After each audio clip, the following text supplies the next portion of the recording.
thank you for that incredibly kind reception, and it is great to be here with you.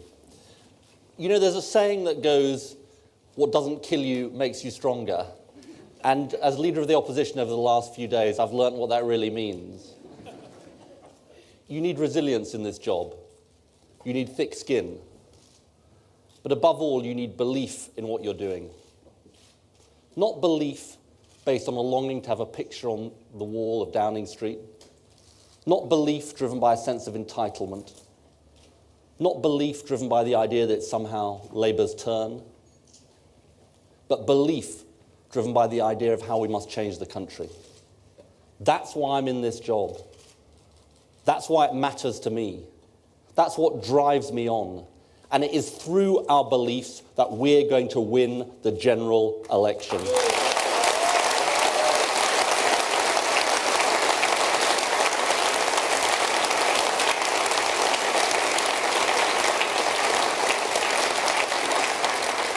And if ever my job seems pretty hard, either to you or to me, just pause for a minute. And think about the people doing really hard jobs.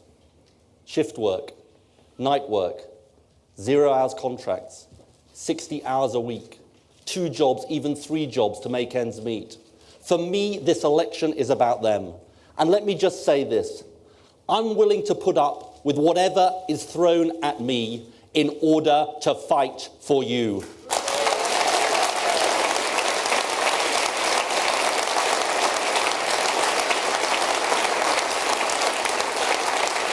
That's my duty. That's my responsibility. That's our duty. That's our responsibility. Not to shrink from the fight, not to buckle under the pressure, but to win. And remember, we're not in a fight because our opponents think we're destined to lose the election.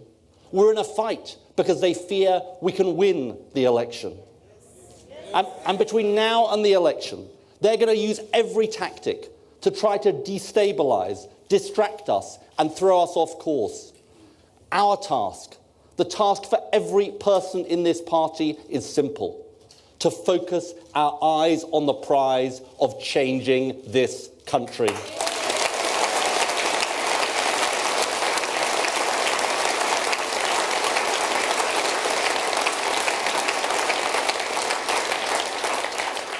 Now, I've heard some people say they don't know where we stand or what we stand for. So let me take the opportunity today to spell it out in the simplest of terms.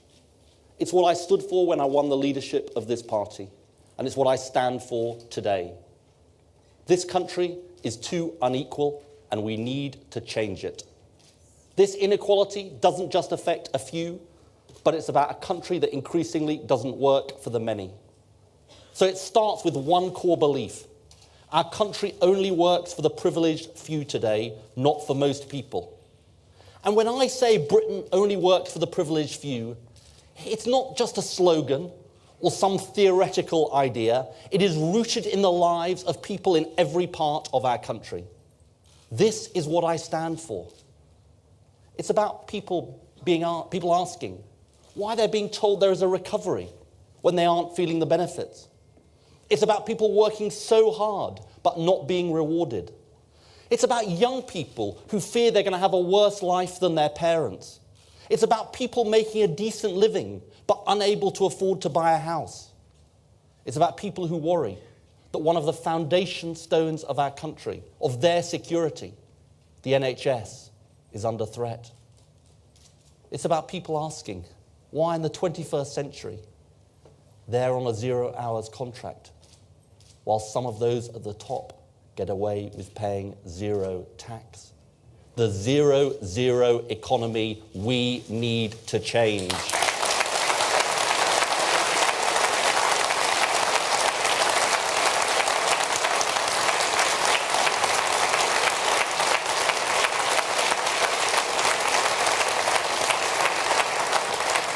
We'll be saying more about how we tackle tax avoidance later on today. And it's about all of those people who feel there is something just not right about the values of a country when they see chief executives get a 21% pay rise last year as everyone else's wages have fallen. These are the symptoms of a deeply unequal, deeply unfair, deeply unjust country. That's why I want to be Prime Minister, in order to change it.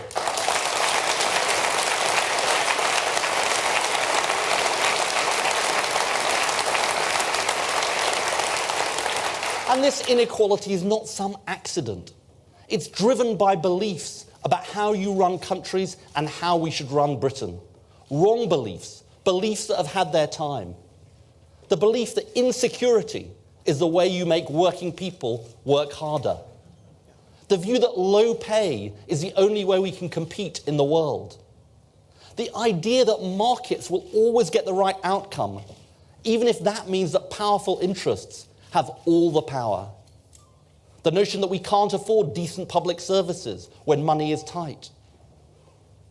And above all, the most mistaken view of all, that the success of a country just depends on a few people at the top. And when they do well, everyone in Britain does well. These are the failed ideas of the past. These are the failed ideas that have landed us with the problems we have as a country. These are the failed ideas I will consign to history if we are the next government.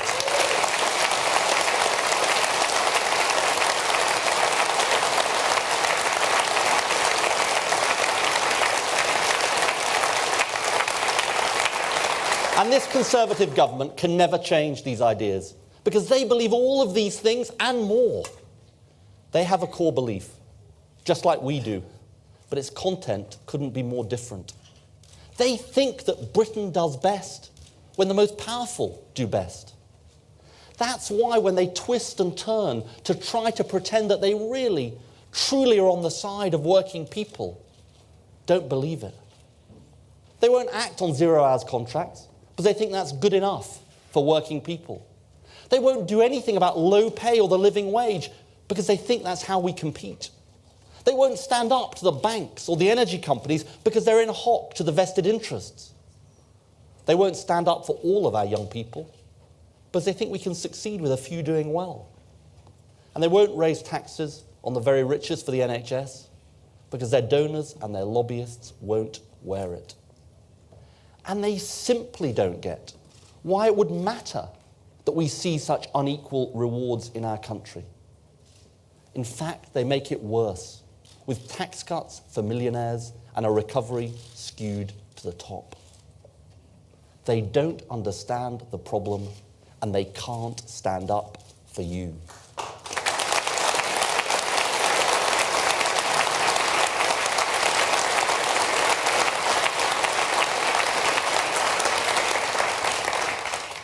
So what do we replace these failed ideas with? Well, let me tell you what I believe. I believe basic security at work is the foundation of a successful economy. That's how Britain has succeeded in the past, and that's how we'll succeed in the future. I believe everyone who works hard should be rewarded. And we can't put up with an economy based on low pay and low skills. I believe that no vested interest, whoever they are, and however powerful they are, from banks to energy companies, should ever be able to hold our country back. I believe that decent public services are the foundation of who we are as a country. And I believe, above all, that Britain only succeeds when working people succeed. These are basic British values. Security, hard work rewarded, vested interests made to work in the public interest, public services there when you need them, and a country succeeding together, not ripped apart. They're Labour values. They're the values of the British people. They're the values that will win us the general election.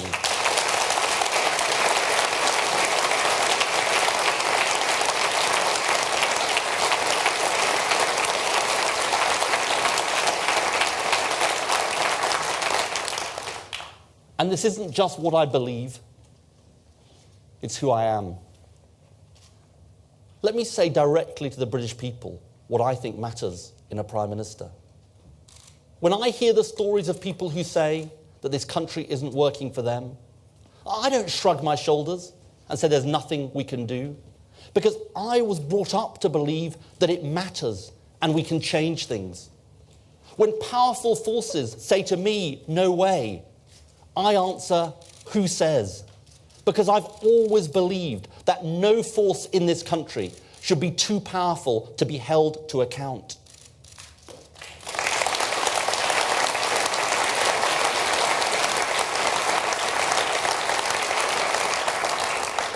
And I am proud to believe that we need big ideas to change our country. Decency, determination, big ideas to change Britain. That's what I think matters. Big ideas, not the old ideas. And that's the journey we've been on as a party since 2010. See, the old ideas won't work anymore. There was a global financial crash only a few years ago, and there is a deficit that still has to be paid down. And we'll pay down the deficit in a fair way.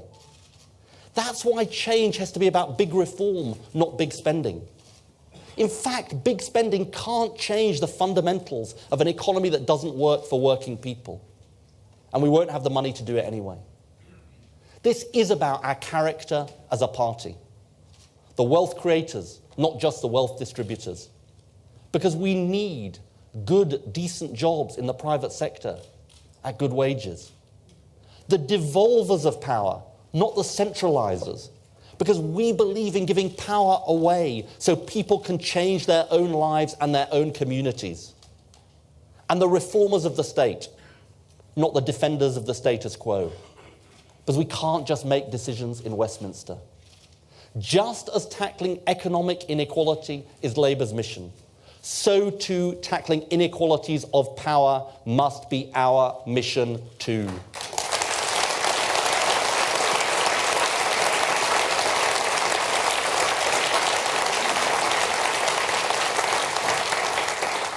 And we've changed in other ways as well, like on immigration. It isn't prejudiced to worry about the effects of immigration. It's because of the real impact it has.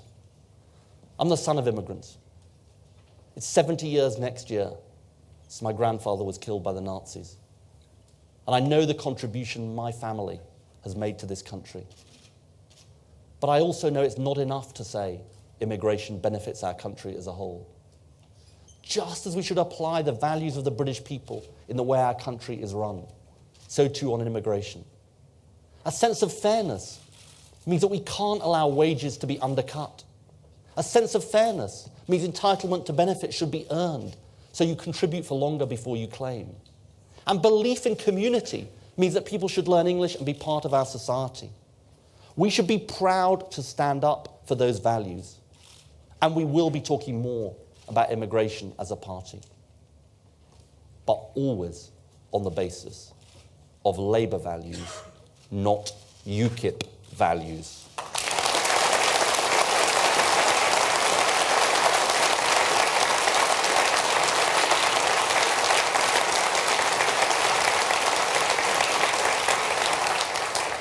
You see, we know that the deep discontent that I'm talking about with the country gives rise to those who suggest false solutions. But unlike the Tories, what we will never try to do is out UKIP.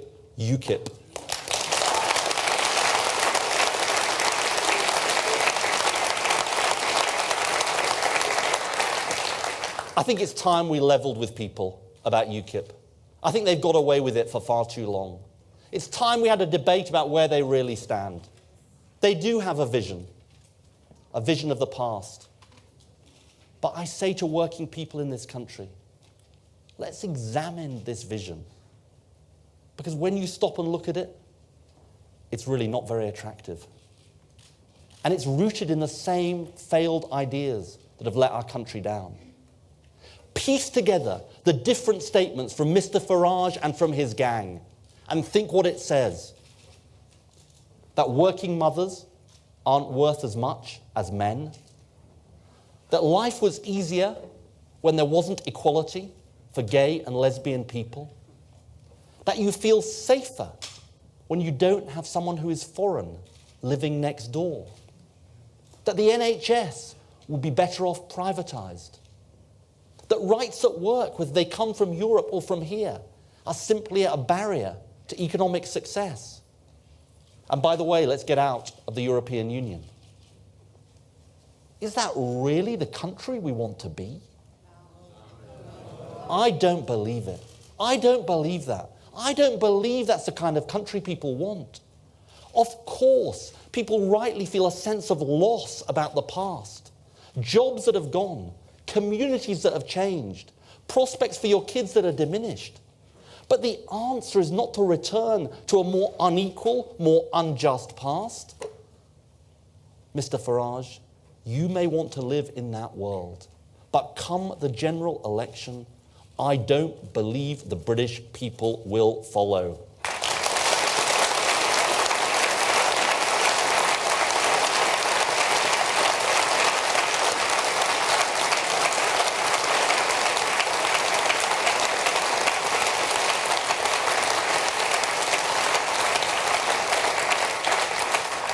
To coin a phrase, we're Britain, we're better than this. Surely the better thing is to construct a vision of the future which does work for everyday people. And here's the thing, you can't construct a vision of the future if you don't think working women are as valuable as men.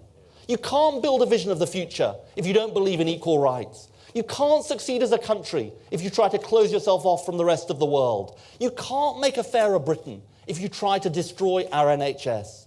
The Tories have no answers to the discontent people feel. UKIP have wildly wrong answers to that discontent. Who knows what one can say about the Liberal Democrats? But friends, I say we can take this lot apart, and it is time we did.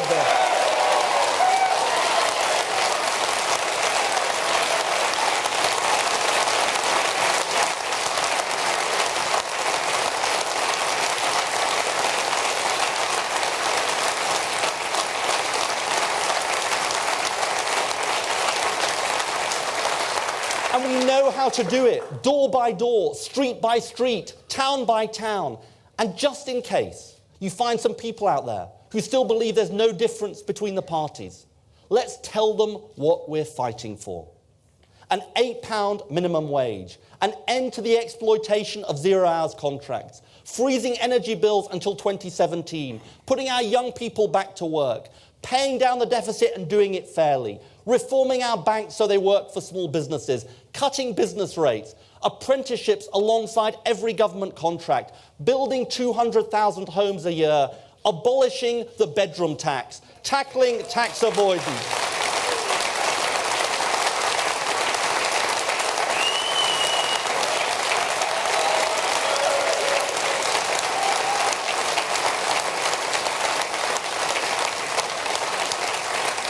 And there's plenty more to come, hiring more doctors, nurses, midwives and care workers, putting the right values back at the heart of the NHS and repealing that dreadful Health and Social Care Act.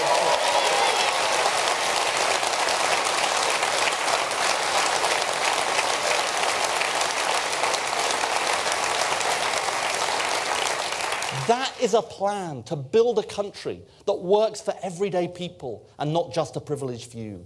A recovery that works for you and your family. The next generation doing better than the last. And an NHS there when you need it. We're less than 6 months from the general election. We're in a fight. But it is our fight to win. Millions of people in this country are resting their hopes on us. We can't let them down.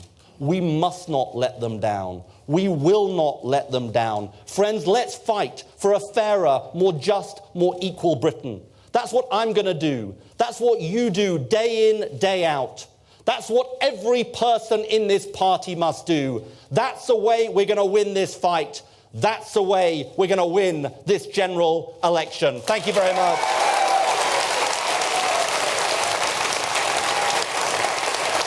Thank you.